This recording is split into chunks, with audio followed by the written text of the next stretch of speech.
Kisah Aditya, si pemuda kaya yang sederhana, episode 57. Jasmine yang baru saja dihubungi ayahnya. Ia pun langsung memutar balik setir mobilnya, sambil terus memikirkan apa yang nantinya akan dikatakan oleh ayahnya. Singkat cerita, mobil yang dikendarai Jasmine pun telah memasuki gerbang rumahnya. Lalu, setelah memarkirkan mobilnya, ia pun langsung menghampiri ayahnya. Terlihat saat itu, raut wajah Jasmine terlihat marah saat melihat Dika yang sedang duduk bersama ayahnya.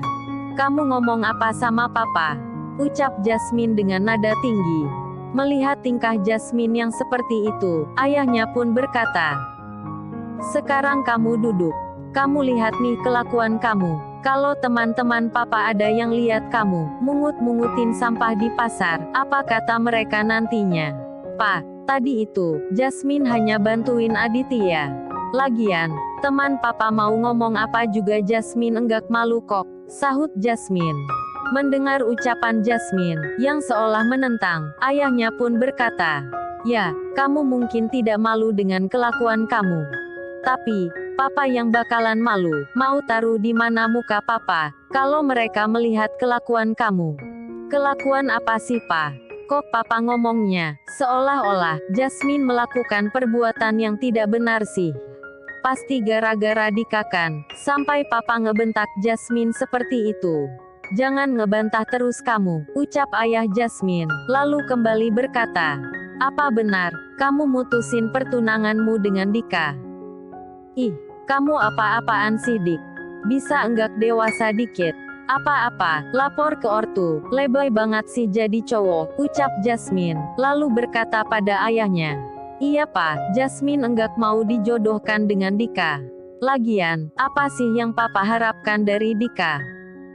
Mendengar ucapan Jasmine, ayahnya pun berkata, "Kamu nih, makin hari makin sulit diatur."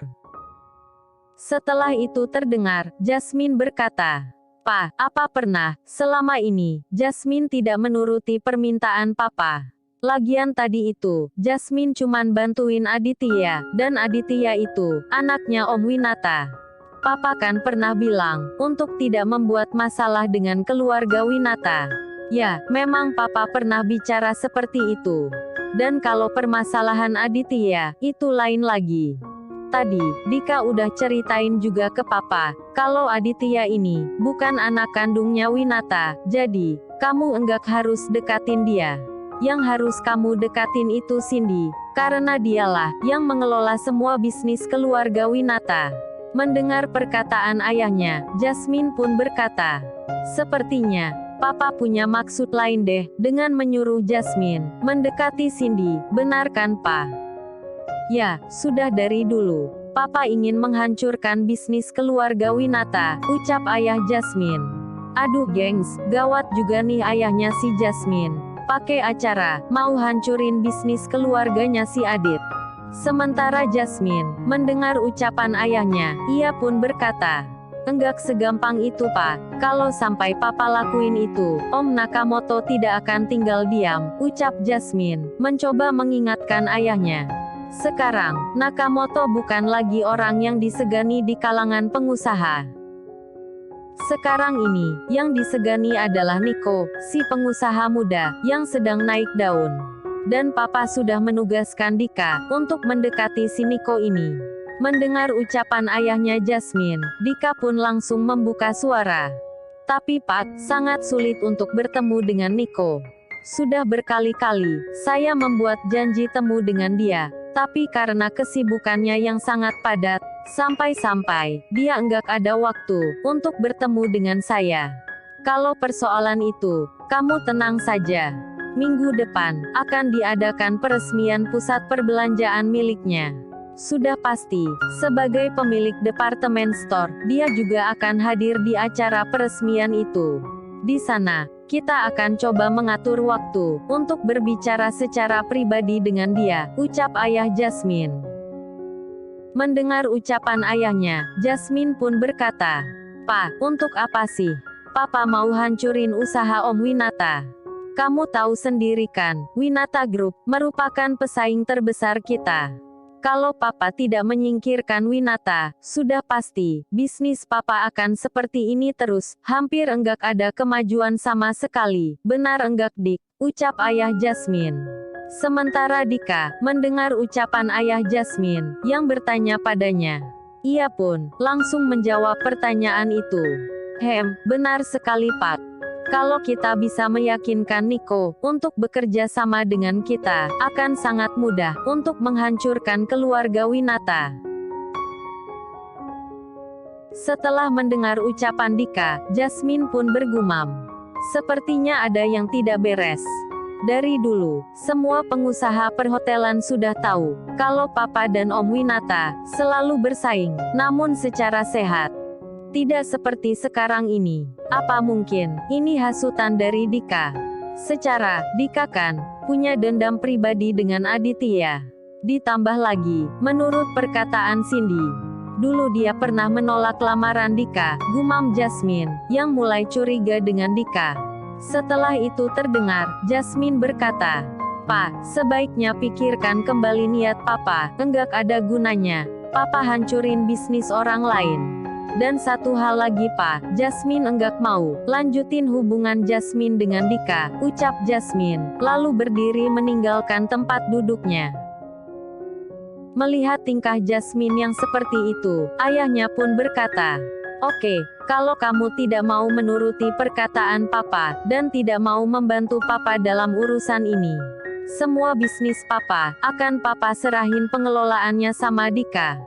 Terserah Papa sajalah, mendingan Jasmine jadi perawan tua, daripada melanjutkan hubungan sama Dika," sahut Jasmine, lalu melanjutkan kembali langkah kakinya. Sementara Dika, mendengar ucapan ayah Jasmine, ia pun bergumam, "Yes, nih orang tua, mulai termakan hasutanku. Tinggal si Nico lagi, yang harus saya temui," gumam Dika saat itu. Tak terasa, malam pun telah tiba. Terlihat saat itu, Clara, yang masih terus mengawasi Aditya, dari balik gerbang rumahnya Nico. "Sepertinya, aku harus balik dulu ke rumah, untuk siapin keperluan besok. Dan saya juga harus minta izin cuti sama si bos," gerutu Clara saat itu. Setelah itu terlihat, Clara pun langsung menghidupkan mesin mobilnya, meninggalkan lokasi perumahan tempat tinggal Nico. Sementara Aditya dan Nico terdengar saat itu, mereka berdua sedang membahas tentang kebun anggur yang akan dibeli oleh Aditya. Di sela obrolan itu, terdengar handphone Aditya berdering. Setelah melihat nama si penelpon, Aditya pun langsung menerima panggilan tersebut. "Halo Pak Kasman." "Iya halo juga Mas," sahut Pak Kasman, lalu melanjutkan kembali perkataannya. "Ini Mas Adit, si Leman nanya nih. Packing yang 50 kilo itu, mau diberi label atau enggak usah?" "Diberi label saja Pak, soalnya untuk dijual," sahut Aditya, lalu melanjutkan kembali perkataannya. "Oh iya Pak, sekalian, besok Pak Kasman coba cek kirimanku, di ekspedisi Cemara." "Oh iya Mas siap. Kalau gitu, tak tutup teleponnya ya," ucap Pak Kasman. "Iya Pak," sahut Aditya. Lalu, setelah panggilan terputus, Aditya pun berkata pada Nico, "Oh ya Nick, tolong kamu transferin uang 70 juta ke nomor rekening ini. Soalnya, saya baru DP 30% dari harga barang." "Oke, coba lihat nomor rekeningnya," ucap Nico. Mendengar ucapan Nico, Aditya pun langsung memperlihatkan nomor rekening yang diminta. Setelah melihat nomor rekening itu, Nico pun langsung membuka aplikasi SMS banking yang ada di smartphone miliknya. "Yap, transaksi berhasil," ucap Nico, lalu menutup aplikasi tersebut. Setelah itu terdengar, Nico bertanya, "Duit tadi buat apa Dit?" "Oh itu, buat bayarin kiriman yang mau diambil sama Pak Kasman," sahut Aditya. Lalu terdengar lagi, Nico berkata, "Oh gitu, memangnya, kiriman apa sih?" "Kiriman telur, beratnya sekitar 20 kilo, sahut Aditya. "Buset deh, telur apaan tuh? 20 kilo 100 juta. Telur si Dino atau si Komodit?" Sampai mahal gitu, ucap Niko, yang merasa heran dengan telur yang dibeli oleh Aditya. Mendengar ucapan Niko, Aditya pun berkata lagi, "Ada deh, nanti juga kamu bakalan tahu," sahut Aditya. "Oh iya Dit, tadi Pak Kasman tanyain packing apaan, yang mau diberi label," tanya Niko pada Aditya. Lalu, Aditya pun menyahut, "Oh itu, packing sayuran, yang mau saya berikan pada Bu Atik, penjual di pasar sentral." "Maksud kamu mau suplai ke pasar tradisional lagi?" tanya Niko. "Iya Nik, saya pengen coba pasarin ke pasar-pasar tradisional," sahut Aditya. Mendengar ucapan itu, Niko pun kembali berkata, "Sepertinya agak sulit kalau bersaing dengan penjual di pasar tradisional. Karena di sana, para pedagang, kalau banting harga enggak kira-kira. Walaupun sulit, enggak ada salahnya dicoba," sahut Aditya, lalu melanjutkan perkataannya. "Sebenarnya, rumus utama memasuki pasar itu sangat simpel. Yang pertama casing atau tampilan luar, yang kedua, kualitas barang yang kita jual." Mendengar ucapan itu, Niko pun berkata, "Loh, bukannya kebalik tuh. Di mana-mana, orang lebih mentingin kualitas, enggak peduli casing sebagus apapun. Kalau kualitasnya jelek, pasti enggak bakalan laku di pasaran." Waduh gengs, Aditya dan Niko mulai berbeda pendapat nih. Jangan sampai mereka berantem lagi. Yap, balik lagi ke cerita. Aditya yang mendengar ucapan Niko, ia pun berkata, "Ya kalau dipikir secara logika sih memang gitu. Tapi, satu hal yang harus diketahui, sebelum pembeli melihat isi dari produk kita, yang pertama menarik perhatian mereka adalah kemasan. Kalau kemasan bagus, tapi isinya jelek, maka, pembeli akan membeli produk kita, pada saat itu saja.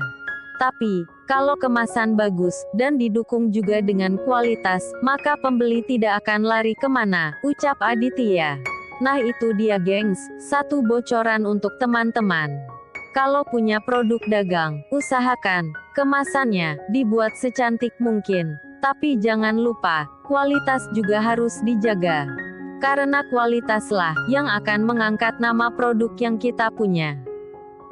Sementara Niko, mendengar penjelasan Aditya, ia pun bergumam, "Benar juga sih. Saya sendiri, kalau membeli sesuatu, yang dilihat kemasannya dulu.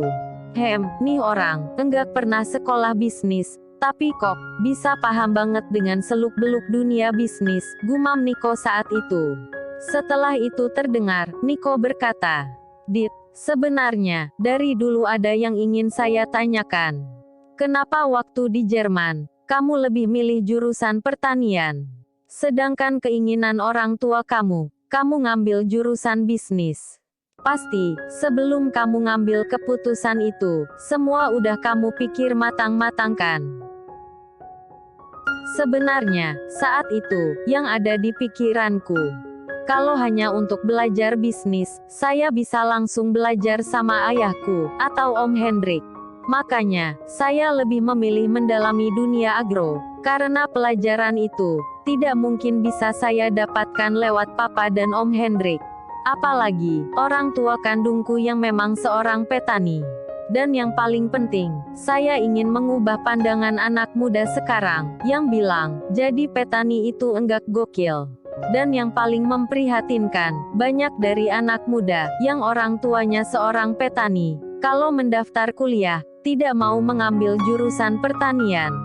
Padahal kalau dipikir, dengan mereka mengambil jurusan pertanian, mereka bisa mempelajari ilmu pertanian yang benar, dan mengajarkan pada orang tua mereka, ucap Aditya.